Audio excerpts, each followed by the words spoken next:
안녕하세요. 오늘은 인성교육 5차 이야기를 할까 합니다. 여러분들이 1차 때 인성교육이 무엇인가라고 질문이 많이 하였는데요. 차수가 가면 갈수록 많아야 하는데 되려 질문이 없다는 것은 무슨 뜻일까요? 아마도 모르겠다라고 할 수도 있겠지만 이제는 서서히 알아가고 있는 거 아닌가 싶어요. 인성은 좋은 사람인지 좋은 사람 아닌지 알려고 그러는 것도 아니고 인성교육을 해서 누구한테 써먹으려는 건 아닙니다. 다만 내가 가지고 있는 인성을 좋은 사람이라고 듣고 싶은 마음이 많지 않을까 생각이 들어요. 인성교육 내용을 이야기를 할까 하는데요. 인성교육은 1장에서 5장까지 나누어서 교육을 하고 있는데요. 시간이 정말 부족합니다. 하지만 여러분들에게 제가 매번 과제를 내주고 있는데 과제가 학점에 연결된다는 거 아시죠? 물론 출석률도 점수에 반영되는 것도 있지만 제가 과제가 학점에 많은 비중을 차지하고 있습니다. 라고 여러 번 얘기했어요. 여러분들은 지금까지 잘 공부를 하고 있다고 생각합니다. 인성교육 내용을 보편적으로 보면 내면과 외면으로 나눠서 이야기를 할 수가 있는데요. 칸트 이야기를 좀 해볼까 합니다. 칸트가 말씀하시는 인성은 어떻게 하였는지 알아볼까요? 칸트는 이렇게 얘기합니다. 도덕적 가치, 판단, 그 행동에 따라서 포괄적 개념으로 행동하는 한 개인의 성격을 구초화해서 사회적 가치 기준을 판단되는 시점을 도덕성에 기입한다 라고 이야기했어요. 또 다른 측면을 보면 칸트는 어떤 행위가 도덕법에 의해서 존중과 차원이 다르다 할지라도 가치는 똑같다 라고 얘기했어요. 그 이야기를 종합해보면 반면에 나한테 나타나는 표면적인 부분보다 도덕적이한 부합적인 부분이 더 많지 않을까라는 생각을 해봅니다. 인성교육은 크게 말하면 이런 거예요. 정서교육이나 생활습관교육에 따라서 인간관계가 좀 다르게 보여지는 거예요. 근데 인간의 덕목교육을 생활의 윤리화해서 우리가 살펴볼 수가 있는데요. 오늘은 정서교육이나 생활습관, 더 나아가서 인간 관계 이야기를 해볼까 합니다. 정서교육은 첫 번째는 정서교육은 이런 거겠죠. 일반적으로 쾌 또는 불쾌함을 포함하는 감정을 느끼고 있는 이때에 따른 행동. 그런데 사람이 좋을 때 어떤 행동하느냐, 또 좋지 않을 때 어떤 행동하느냐, 이런 부분을 놓고 판단한다는 거예요. 아무리 공부를 많이 한 사람이라 할지라도 극적인 상황이 나타난다 그러면 그 사람의 본성이 나타나죠. 그때 그 부분을 우리는 정서라고 얘기합니다. 평상시는 그렇지 않았어요. 하나 예를 들어서 보면 이런 거예요. 우리들은 아침부터 불쾌하다 라고 혼자서 말하는 사람이 있어요. 그런데 그 옆에 있는 사람도 역시 따라서 그래 오늘 불쾌해. 날씨 탓인가? 아니 왜 그러지? 그런데 그 두 사람한테 누가 물어봐요. 너희 둘은 왜 아침부터 불쾌하다고 하니? 그러면 그 사람들이 이렇게 얘기합니다. 그냥요. 나도 몰라 라고 말하지만 그냥이라는 말 속에는 미묘하게 신경질적인 뭐라고 말하는 것이 포함되어 있다는 거죠. 그런 부분을 우리는 정서가 메말라 있다라고 이야기를 할 수가 있어요. 또 다른 측면을 보면 정서 교육은 그런 거겠죠. 사람이 태어나서부터 모든 것을 지덕체에 의해서 정보를 입력한다 합니다. 그 정보를 가지고 인생을 살아가는 거지요. 그죠? 그럼 그 정보는 언제 어떻게 입수하고 내 두뇌에서 저장할까요? 영유아 시절 때 한다고 합니다. 화면에 있는 내용처럼 쾌할 때나 불쾌할 때, 기쁠 때나 슬플 때, 분노할 때 등등등 생물학적으로 분석해 본다면 살아있는 생물은 반응한다는 겁니다. 좋을 때는 좋은 반응, 좋지 않을 때 좋지 않는 반응. 이런 부분을 환경적 요인으로 보면 내가 가진 요인이든 아니든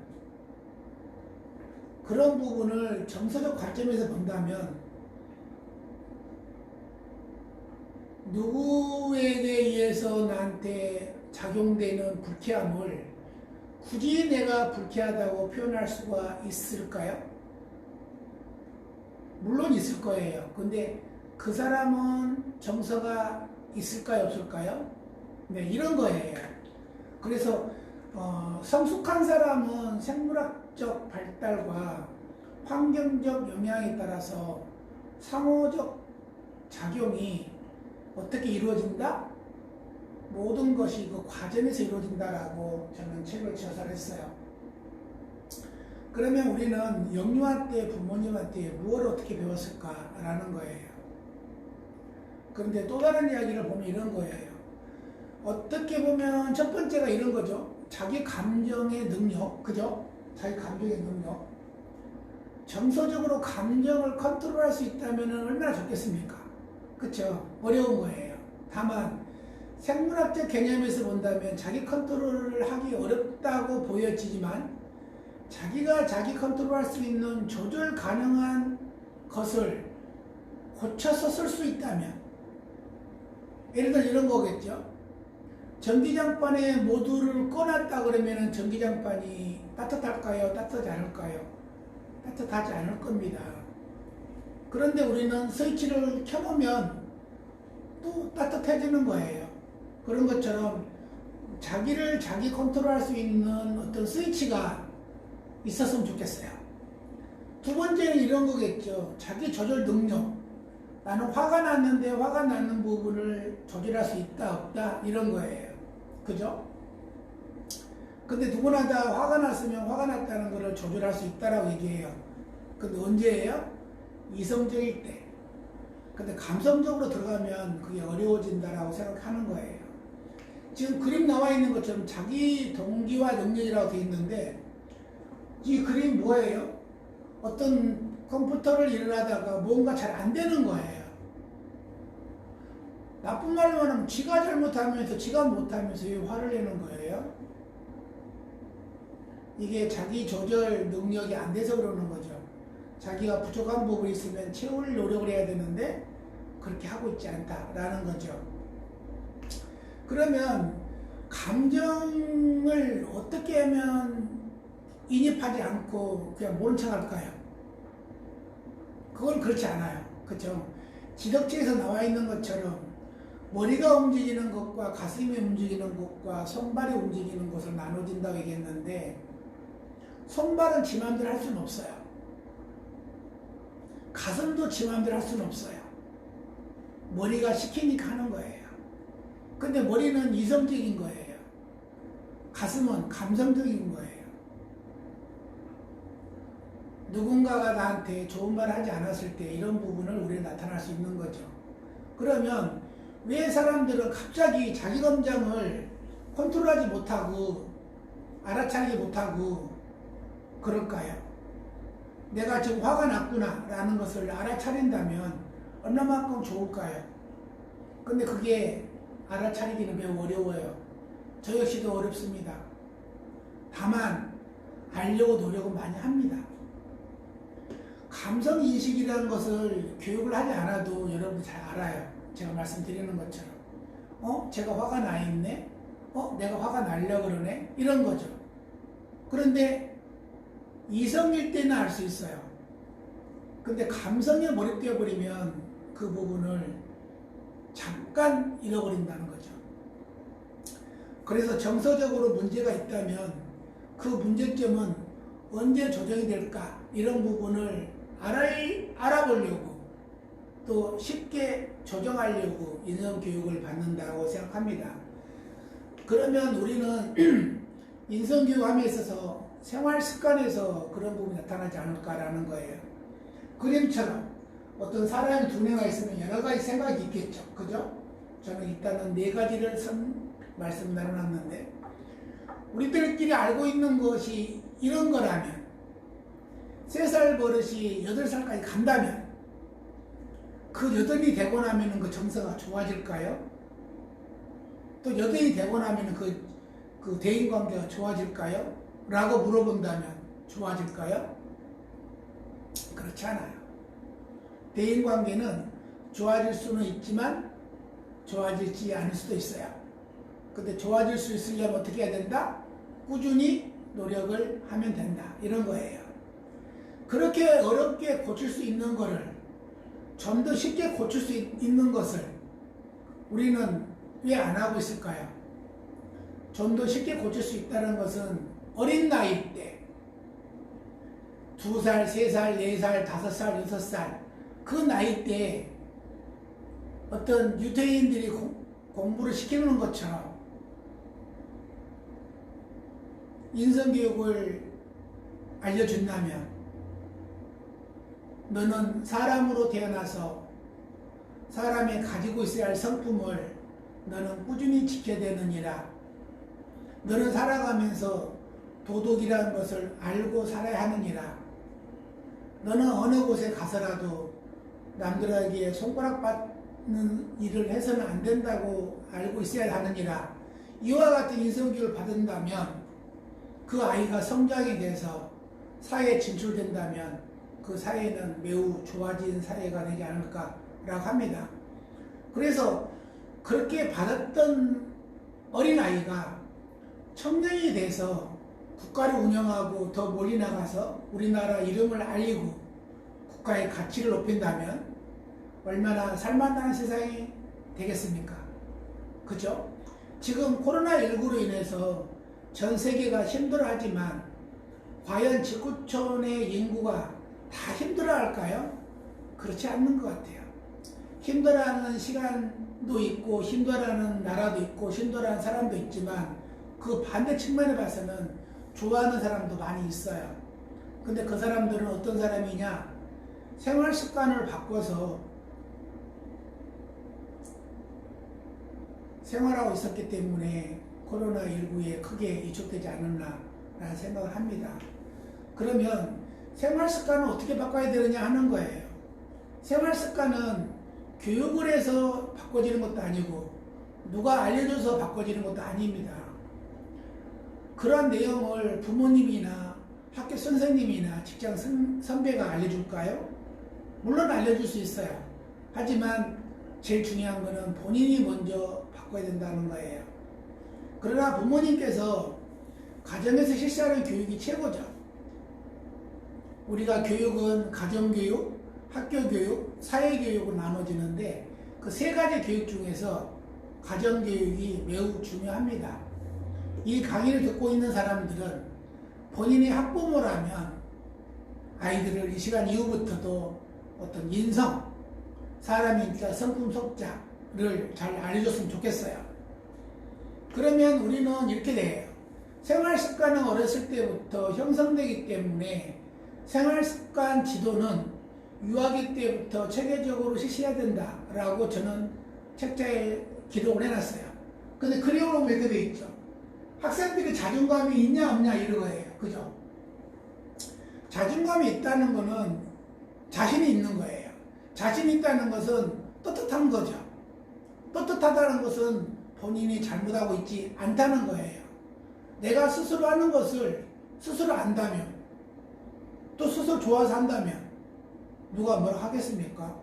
다만 그 행동이 누가 봐서라도 나쁘다고 판단하지 않은 행동이야만 된다는 거예요. 우리는 자책농사가 최고농사라고 얘기하거든요. 그 자책농사를 어떻게 지어야 되나요? 학교를 잘 보내면 되나요? 물론 학교 교육도 잘 받으면 돼요. 근데 지금 특히 우리나라에서는 학교 교육이 그 사람 댐데미를 바꿔나가는 교육이 아니라 어떤 1번, 2번, 3번, 4번 1등이냐 2등이냐 3등이냐 4등이냐 이와 같은 제도를 순번을 정하는 일이 학교 교육같이 돼버렸어요.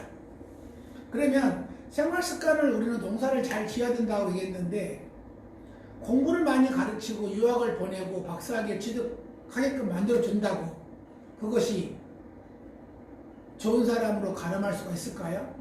그렇지 않는 것 같아요. 그 전에 예절이 바르고 얼굴이 밝게 자란다면 잘 키운 것 같아요. 어디 가서나 식사할 때, 예절할 때, 인사할 때 이런 부분이 식사 예절이 좋고 매너가 좋고 인사성이 좋다 그러면 그 아이는 정말 착하다고 할 거예요.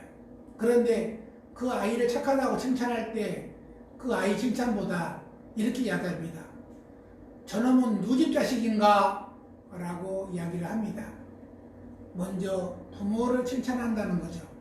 그런 부분인 거예요. 그래서 건강과 안전 수칙을 잘 알려준다는 것은 내가 건강해야 되고 생활 습관을 바꿔나갈 수 있도록 규칙을 정해야 된다라는 얘기를 말씀드리는 거예요.